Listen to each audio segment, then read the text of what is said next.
नमस्कार दर्शक बंधु।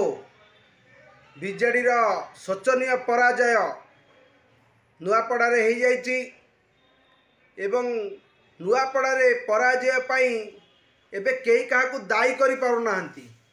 मुख्य कथा हला नुआपड़ारे कैंडिडेट चयन बेले कैंडिडेट जो चयन करागला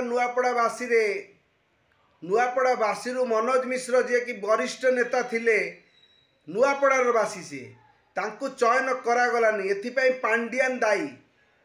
विशेष सूत्र खबर मिलती नवीन पट्टनायक तांकर रूम को नवीन निवास को समस्त नेता को डाकी एवं पांडियान को तुरंत दलरू बहिष्कृत करिए बोली कहि दैछंती एवं पांडियान को टोटाली दलरू विदा करिए बोली फाइनल सरलाणी। पांडियान मध्य टिकट काटी सारे बीजेडी आ रही लाभ नहीं, कारण से जो स्वप्न देखिथिले जे बीजेडी रे रहिबे एवं आगामी मुख्यमंत्री ओडिशार हेबे से दिवा स्वप्न आ पूरण हबार नहीं।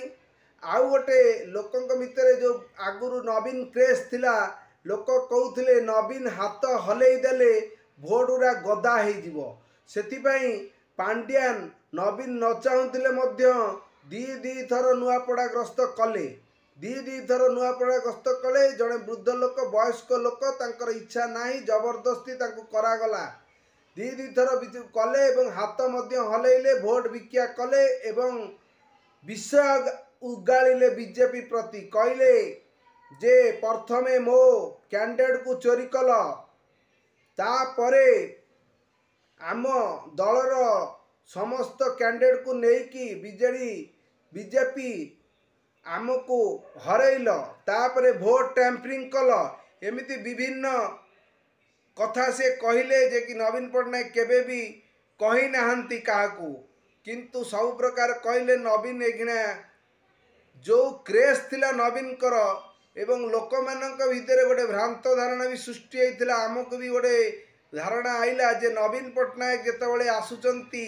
प्रचार करिया पई ताहाले बीजेडी किछि करिश्मा करिवो एवं बीजेडी मध्य नुआपड़ारे जीति जीवो बोली लोक माने भाबुथिले, किंतु नुआपड़ावासी एई पूरा फाइनल करथिले जे से काहाकू भोट देबे बोली। नवीन कर मैजिक कमी जाइछि, कारण नवीन लोक माने जहाकू थरे विश्वास हरई दियंती तापर विश्वास करिवा संभवपर नुहे। कारण नवीन पांडियान को केबे विदा करना केबे नवीन जदि नुआपड़ारे आसी कही थांते मोर पराजयर मुख्य कारण 2024 रे बीजेपी नुहे मो दलर निजे पांडियान जे कि गोटी चालना करी मो दल को तलितलांत कर दे थांते भोट गदा हे थांता, किंतु नवीन कर से पांडियान प्रेम सरी नथिला। नवीन भाबुथिले जे एथर नुआपड़ारे बीजेडी विजय हब, लेकिन बीजेडी चितपटांग मारिची। बीजेपी प्रथम स्थान नुहे द्वितीय स्थान नुहे तृतीय स्थान रे रही 80,000 भोट अधिक पाइचंती, 1,18,000 लक्षे प्लस भोट पाइचंती आमर जय ढोलकिया राजेंद्र ढोलकिया पुओ। प्रथम कथा हला जय ढोलकिया को तुरंत कहीं कैंडिडेट करागला नहीं, सेथिपाई जय ढोलकिया निजको असुरक्षित मन करी बीजेपी को डेले। एक कथा को प्रथम कथा कई धरु नांती जय ढोलकिया को टिकट करिवे कि नहीं एटा डिसाइड करिवे पांडियान। तेणु एथि पूर्वर बीजेपी तार गोटी चालन कला, मोहन मैजिक चलिला, मोहन माझी एवं मनमोहन सामल आगे पांडियान को सॉरी आगे आमर जय ढोलकिया को तांको दल को नहीं गले, सेठी हे गला बीजेडी रो पराजय। प्रथम कथा हला सेठी। द्वितीय रे आपण जो कैंडिडेट चयन कले स्नेहग्नि छुरिया सी नुआपड़ार नुहे सेठी हे गला द्वितीय रे पराजय।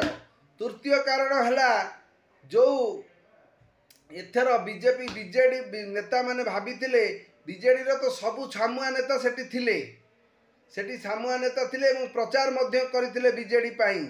तेणु एथुर बीजेडी जो एई सद्य 16 मास 17 मास हला लोक माने प्रत्याख्यान करथिले। लोक माने चाहुचंती बीजेपी को 5 वर्ष पाई ସୁଯୋଗ ଦେବା ପାଇଁ। ତେଣୁ ବିଜେପି ଏଇଖିଣା 5 ବର୍ଷ ସୁଯୋଗ ଦେବା ପାଇଁ ଲୋକମାନେ ମନରେ ସ୍ଥିର କରିଛନ୍ତି। ତେଣୁ ବିଜେପି 5 ବର୍ଷ କ'ଣ କରୁଛି ଏହାକୁ ଅନୁଧ୍ୟାନ କରାଯାଉ। ତାପରେ ଯେ ଜଣା ପଡ଼ିବ ଆଉ ଯେଉଁ ଇଲେକ୍ସନ୍ ହେବ 2029ରେ, ତାପରେ ଆମେ ଫାଇଟ୍ ଦେଖିବା କିଏ ଜିତିବ କିଏ ହାରିବ। ତା ପୂର୍ବରୁ କିନ୍ତୁ ବିଜେପି କେବେ ବି ହାରିବ ନାହିଁ। ଯେଉଁ ପଞ୍ଚାୟତ ଇଲେକ୍ସନ୍ ଆସୁଛି ଆଦେହରେ ମୁଁ ବି କହୁଛି ଲେଖିକି ରଖ, ପଞ୍ଚାୟତ ଇଲେକ୍ସନ୍ ବି ବିଜେପି ବାଜିମାତ କରିବା। ଆଉ ବିଜେପି ହାରିଗଲା ପରେ, ବିଜେଡ଼ି ହାରିଗଲା ପରେ ଯେଉଁ କହୁଛନ୍ତି ଇଭିଏମ୍ ଟ୍ୟାମ୍ପରିଂ ହେଇଛି, ଭୋଟ୍ ଚୋରି ହେଇଛି, ଏସବୁ ଛାଡ଼। କେତେ ଭୋଟ୍ ଚୋରି ହେଇପାରିବ? ଗୋଟେ ବୁଥ୍ ଦୁଇଟା ବୁଥ୍ ଯଦି କିଛି ଭୋଟ୍ ହେବ 10,000 5,000 ଭୋଟ୍, ଲକ୍ଷେ ପ୍ଲସ୍ ଭୋଟ୍ ପାଉଛନ୍ତି, ତୁମେ ତୃତୀୟ ନମ୍ବରରେ ରହୁଛ। ଏଥର କହୁଛ ଯେ ଆମେ ଭୋଟ୍ ଚୋରି ପାଇଁ ହାରିଲୁ। ଲଜ୍ଜାଜନକ କଥା, ଲଜ୍ଜାଜନକ କଥା। ପ୍ରଥମେ ଦଳରୁ ପାଣ୍ଡିଆନକୁ ଦୂର କରାଯିବ ଏବଂ ନବୀନ ଡିସାଇଡ୍ କରିଛନ୍ତି ଦଳର ମୁଖ୍ୟ କରିବେ ଅରୁଣ ପଟ୍ଟନାୟକକୁ। ଏବଂ ଅରୁଣ ପଟ୍ଟନାୟକ ଯଦି ଆସି ବିଜେପିରେ ବିଜେଡ଼ିରେ ଯୋଗ ଦେବେ, 2029 ଇଲେକ୍ସନଟି ବହୁତ ବଢ଼ିଆ ହେବ। ଆଗାମୀ ଦିନରେ ବହୁତ ସୁନ୍ଦର ଫାଇଟ୍ ହେବ ଏବଂ ସେତେବେଳେ ଜଣାପଡ଼ିବ କିଏ ଜିତିବ କିଏ ହାରିବ। ତେଣୁ ଆଜିଠୁ କିଛି କହିହେବ ନାହିଁ। କିନ୍ତୁ ପ୍ରଥମ କଥା ହେଲା ପାଣ୍ଡିଆନକୁ ଦଳରୁ ବିଦା କର, ନହେଲେ ବିଜେଡ଼ି ତଳିତଳାନ୍ତ ହୋଇଯିବ ଏବଂ ଦଳ ମଧ୍ୟ ଏଥର ଭାଙ୍ଗିଯିବ। ରହିଲି। ଆଉ ଗୋଟେ କଥା କହୁଛି, ଚ୍ୟାନେଲକୁ ମୋ କଥା ଯଦି ଆପଣ ଏକମତ, ଚ୍ୟାନେଲକୁ ପ୍ଲିଜ୍ ଦୟାକରି ସବସ୍କ୍ରାଇବ୍ କର, ଲାଇକ୍ କର, ସେୟାର କର।